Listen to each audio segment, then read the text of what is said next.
ዛሬ ስለ አንድ የማይረሳ ኢትዮጵያዊ ስለ ቅጣው እጅጉ እናወራለን። ብዙ ሰዎች ስሙን ሰምተው ሊሆን ይችላል፣ ነገር ግን የህይወት ታሪኩንና ለዓለም ያበረከተውን አስተዋጽኦ በዝርዝር የሚያውቁት ጥቂቶች ብቻ ናቸው። ከቦንጋ የተነሳ አንድ ወጣት እንዴት ወደ ዓለም አቀፍ የሳይንስ መድረክ እንደደረሰ፣ እንዴትስ በህዋ ቴክኖሎጂ ውስጥ ስሙን እንዳስመዘገበ እንመለከታለን።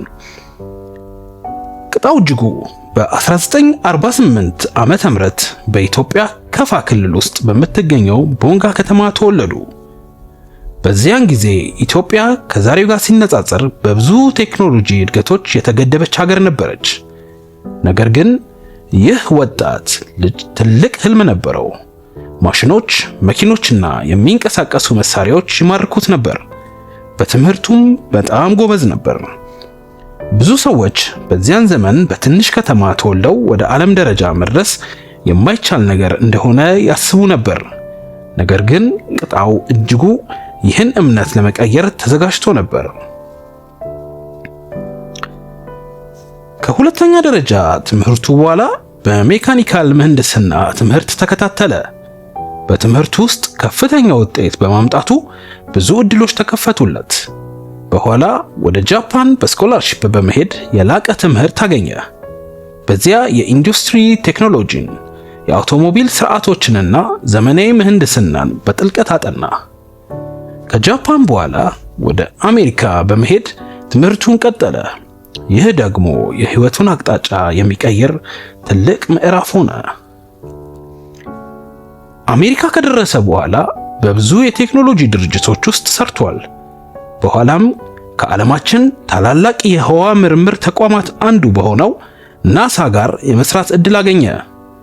ይህ ቀላል ነገር አልነበረም። በዚያን ዘመን ከአፍሪካ የመጣ ሰው በከፍተኛ የሳይንስ ተቋማት ውስጥ መስራት እጅግ አስቸጋሪ ነበር። ነገር ግን ቅጣው በእውቀቱ በትጋቱና በፈጠራ ችሎታው ራሱን አስመሰከረ። በሳተላይት ስርዓቶች፣ በህዋ መጓጓዣዎችና በከፍተኛ የኢንጂነሪንግ ፕሮጀክቶች ላይ ሰርቷል። ቅጣው እጅጉ በስራው ወቅት ብዙ ፈጠራዎችን አበርክቷል። የኃይል ስርዓቶች፣ የህዋ መሳሪያዎችና የሳተላይት ቴክኖሎጂዎች ላይ ያበረከተው አስተዋጽኦ በብዙ ባለሙያዎች ተደንቆ ነበር። የሚገርመው ነገር የሚሰራውን ስራ እንደ ሙያ ብቻ አላየውም፣ የሰው ልጅን ህይወት ለማሻሻል የሚረዳ መንገድ እንደሆነ ያምን ነበር። ምንም እንኳን በውጭ ሀገር ትልቅ ስኬት ቢያገኝም ኢትዮጵያን ፈጽሞ አልረሳትም። ብዙ ጊዜ የአፍሪካና የኢትዮጵያ ወጣቶች በሳይንስና በቴክኖሎጂ መሳተፍ እንዳለባቸው ይናገር ነበር። ሀገራችን ከድህነት ለመውጣት የምትችለው በእውቀት በሳይንስና በቴክኖሎጂ መሆኑን ያምን ነበር። ኢትዮጵያ ብዙ የተማሩ ሰዎችን ማፍራት እንዳለባት ያስተምር ነበር።